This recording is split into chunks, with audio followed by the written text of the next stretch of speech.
Bueno, hola a todos, mi nombre es Patricia Díaz, soy abogada y vengo trabajando en el núcleo REA del espacio interdisciplinario y bueno, hasta el año pasado también en el INCO en temas de derechos digitales. En este proyecto me tocó específicamente ser la primera vez que me toca ver de cerca el desarrollo de un proceso de investigación que implica el uso de datos de estudiantes y empezar a analizar en contexto, o sea, porque es muy lindo, yo tenía los elementos a nivel teórico, pero nunca los había bajado a un proyecto concreto. Lo que analizamos primero es que en un proyecto de investigación de analítica de aprendizaje tienen que haber dos niveles de análisis. El primer nivel es el de la propia investigación. O sea, nosotros como investigadores que estamos armando un modelo para luego dejar una herramienta disponible, tenemos que ver con qué aspectos éticos y legales nos manejamos.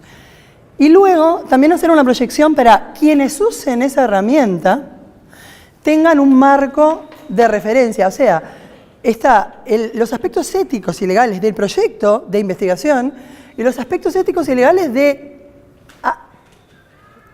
para dejarles a quienes usen esa herramienta. Son dos niveles que no tienen nada que ver. Entonces, en ese contexto fue que nos movimos. Primero, les quería mostrar, esta es la página web del proyecto. ¿Qué fue lo que hicimos al momento de iniciar las investigaciones? Bueno, empezar a negociar los datos con las instituciones que podían ofrecer esos datos.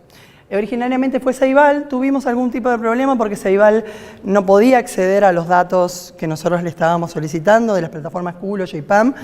Entonces, no voy a hacer todo ese cuento largo, pero optamos por negociar y conseguir los datos de otra plataforma, que en este caso terminó siendo Uruguay Educa, un curso en una plataforma Moodle, si no me equivoco. ¿Estoy en lo correcto? Bien. Es todo un tema, y no es menor, el tema de que originariamente fuera Ceibal. Y estaban de acuerdo, Ceibal hubo muy buena voluntad. Es más, les voy a mostrar, firmamos un acuerdo, negociamos en qué condiciones iban a entregar los datos de los estudiantes. En realidad, Ceibal no los iba a entregar. Era el estudiante el que iba a aceptar, y aquí se firmó,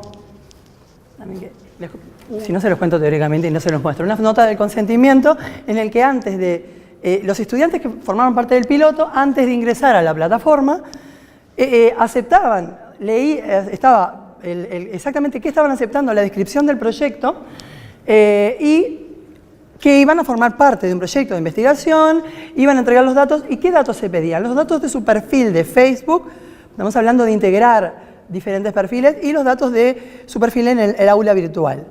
Obviamente que los datos de perfil de Facebook que se iban a ver en el grupo que tenían con el docente, no sus datos personales de su muro. Eso no se estaba buscando. Se estaba buscando las interacciones en un grupo de trabajo en Facebook con el docente. Se ingresaba ahí y el consentimiento de protección de datos. Además, la idea es explicárselos personalmente. O sea, hubo una explicación. No es solo... Porque hay una cuestión muy linda con respecto al consentimiento. El consentimiento comúnmente que damos no es un consentimiento informado. Ninguno de nosotros estamos dando consentimientos informados, porque no leemos los términos. Hay varios sesgos. El primer sesgo es las personas no leen los términos. Bueno, muchas veces las personas que leen los términos no los comprenden. Estamos hablando de estudiantes. Hay que explicárselos. El otro sesgo, además de que no lo comprenden, si los leen y los comprenden, muchas veces no tienen los elementos para entender la proyección de consecuencias que puede llegar a tener ese consentimiento. Y por último, la última capa de sesgo es no pueden llegar a entender las consecuencias y además el tema escalado. No damos un consentimiento, damos un montón de consentimientos de diferentes plataformas y todo eso sumado hace que sea imposible tener un consentimiento informado. Eso es bien análisis teórico, pero nosotros queríamos tratar de levantar la mayor cantidad de sesgos posibles. Entonces la idea es que se les instruyó personalmente a los estudiantes. La plataforma, a su vez, a la que ellos iban a ingresar y el docente iba a ingresar, este es el ingreso, no lo voy a mostrar ahora, tenía tiene su política de privacidad. Atención, esto es la política de privacidad del proyecto de investigación. Estamos en el nivel proyecto de investigación, que explica de qué trata el proyecto, para qué se van a usar los datos, pero esto no estamos en el nivel en el que nosotros entregamos la herramienta a docentes, porque ya estamos en ese momento de entregar a instituciones o a docentes para que los usen. O sea, y estas no son las políticas de privacidad que van a aplicar al caso de que se usen no en un ambiente de investigación, en un ambiente real. Entonces, para eso, nosotros no solo quisimos llegar al nivel de investigación, fuimos un paso más y entregamos dentro del sitio del proyecto un documento. Bueno, volver al inicio. Dentro de las noticias van a encontrar un documento, se llama Recomendaciones para el uso ético de herramientas de analíticas de aprendizaje en instituciones educativas. Esto también salió por varias razones. Primero, porque quisimos ir un poco más allá del proyecto. Segundo, porque no hay en español, busqué intensamente, porque no queríamos duplicar trabajo. Si había otros proyectos que habían hecho un documento y sistematizado recomendaciones básicas, para lo que podíamos hacer era pedírselas, o si estaba con una licencia libre, asumirlas o adaptarlas. No existía en español un documento, porque existen sí muchos papers escritos a nivel técnico, tanto de privacidad como aspectos técnicos de Learning Analytics. Pero este es un documento escrito en lenguaje Lego para autoridades o docentes, equipos docentes que pretenden proponer a la institución educativa el uso de este tipo de herramientas. Y no solo de esta herramienta, porque esta herramienta que sale del proyecto es una herramienta desde el punto de vista analítico o de la ética o de los problemas que pueden llegar a surgir, problemas éticos, es naif, es muy potente. Pero desde el punto de vista de los reparos éticos que pueden haber, es naif. ¿Por qué? Porque es una forma de ordenar de una manera diferente lo que ya ve el docente en un aula o en el grupo de... O sea, va un poco más allá, pero no usa información o no usa información que ya no tenga disponible el docente. Ordena de una manera diferente y con una ayuda gráfica útil la información que ya tiene el docente y que después de muchos clics o de sistematizar, le ahorra un montón de sistematización, para eso está, ¿no? Pero la cuestión es, no va a, por ejemplo, categorizar y dividir a los estudiantes o hacer predicciones a largo tiempo o estuvo muy linda la discusión que tuvimos sobre, por ejemplo, categorías para ver en la plataforma. Hay categorías que decían, bueno, estudiante en situación de riesgo con color rojo. Entonces, desde mí, cuando yo miraba, decía, bueno, ¿y este color rojo? ¿Y este estudiante en situación de riesgo? ¿No puede llevar algún sesgo del propio docente que está? Entonces, esas eran las discusiones desde el punto de vista ético, pero esto es lo más extremo que llegamos. La herramienta no se mete a hacer predicciones o, además, en realidad, la herramienta es lo de menos. Y ahora vamos a ver, en realidad, por qué la herramienta es lo de menos. Porque lo que importa es cómo se use.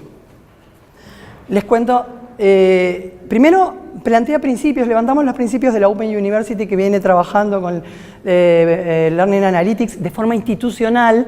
Entonces sistematizaron principios, es bueno tener como principios clave.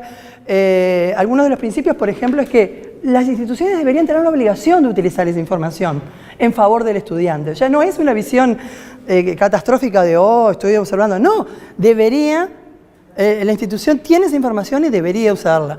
Y otro principio es, el estudiante no puede ser definido a través de herramientas automatizadas. La herramienta es una herramienta. El estudiante no puede ser definido a través de este tipo de herramientas. O sea, es un elemento más a tener en cuenta o a ser utilizado por las instituciones. Y dividimos en cuanto a para que las instituciones tengan sepan por dónde arrancar. Es 2 escenarios. Cuando una institución decide tomar este tipo de herramientas, se puede estar parado en el escenario de análisis. ¿Para qué quiero usar una herramienta de analítica de aprendizaje? Puede ser para el análisis macro o puede ser también para un escenario de intervención individualizada, para tomar decisiones individuales con respecto a la trayectoria de un estudiante o de un grupo de estudiantes.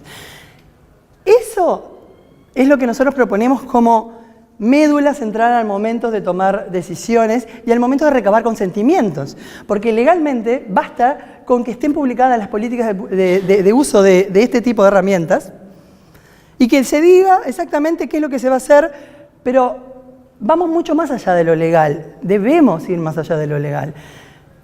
O sea, más allá de que ya el estudiante sabe que la institución está usando, la cuestión es, no le queda otra muchas veces que aceptar que esté usando este tipo de herramientas.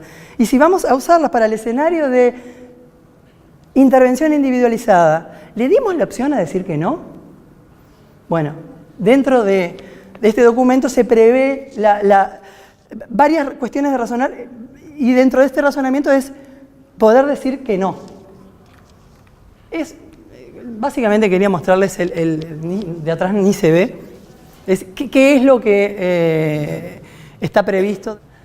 Escenario de análisis, escenario de intervención, obviamente conceptualizar cómo recabar el previo consentimiento informado y en el caso de escenario de intervención, a pesar de que legalmente no sea requerido, nosotros sugerimos que sí, cada vez que se va a utilizar una herramienta de analítica para una nueva intervención o se generan nuevas herramientas, volver a formarle al estudiante y a darle la opción de que quiera o no quiera.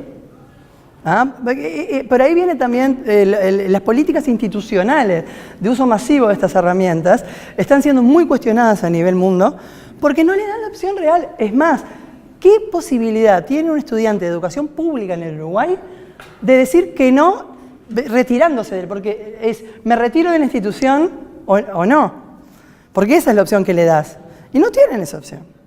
Entonces, empezar a razonar por ese lado. A su vez, ¿qué es lo que debe incluir una política?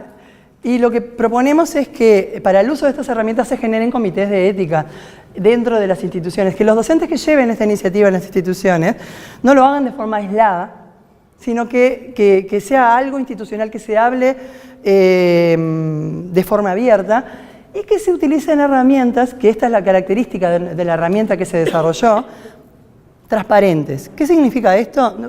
Cualquier persona que quiera ver cómo se construyó y qué significa y qué hay detrás de los algoritmos, ahora la idea era proponer hacer un glosario básico que todavía no lo tenemos publicado, pero estamos hablando de qué significa análisis de sentimientos o qué significa la categoría de, ahora no me salen las categorías que hay, dispersión o qué significan esas categorías y cómo fueron construidas.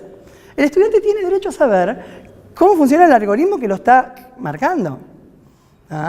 Y eso no se da en todas las herramientas, porque también implica dejar abierto la fuente, el código. Esta herramienta es una herramienta que cualquiera puede levantar y construir encima de ella. Va a quedar libre con una licencia libre. Pero no es solo para que la reusen, sino para que cualquiera pueda analizar si hay un sesgo, o si hay un error o un problema de categorización que puede llegar a generar problema al momento de su uso. Entonces, tenemos esa filosofía desde el proyecto de trabajar con código abierto, por una cuestión ética, no solo por una cuestión de reuso. Y creo que la dejo por ahí porque si no podemos seguir hablando bastante más.